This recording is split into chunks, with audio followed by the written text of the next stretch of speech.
तर वाल्मिक कराडची जिल्हा रुग्णालयात वैद्यकीय चाचणी करण्यात आली आणि चाचणीनंतर पोलीस वाल्मिक कराडला जेलकडे घेऊन रवाना झाले। बजरंग सोनवणे आणि क्षीरसागर यांनी वाल्मिक कराडला धमकी दिली असं खळबळजनक वक्तव्य वाल्मिक कराडची पत्नी मंजली कराड यांनी केलेलं आहे। जेव्हा इलेक्शन झालं तेव्हा बजरंग सोनवणेंनी माझ्या मिस्टरांना जीवे मारण्याची धमकी दिलेली होती आणि ती धमकी दिलेली असताना सुद्धा माझे मिस्टर त्यांना बोलले जाऊ दे, झाल्या बोलल्या गोष्टी झाल्या, इलेक्शन मध्ये काही गोष्टी होत असतात। ही एक धमकी दिलेली गोष्ट कुठंतरी कसं तरी धागा जोडून जे आज SIT चे लोक आहेत किंवा GCID चे लोक आहेत ते काही करू शकतात।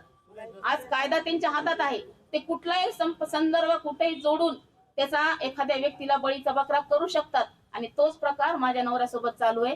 तर माझी एवढीच इच्छा आहे की SIT चे अधिकारी जे आहेत ते पूर्णपणे बदलले जावे। आज उद्याच्या उद्या ते जर नाही बदलले गेले आणि उद्या जर त्यांचं ऐकून जर माझ्या नवऱ्या उद्या कुठले गुन्हे दाखल झाले तर उद्या आम्ही आज निवेदनच दिल्यासारखं देतोय की उद्या आम्ही पूर्ण रोडवर चक्काजाम उद्या करणार आहोत।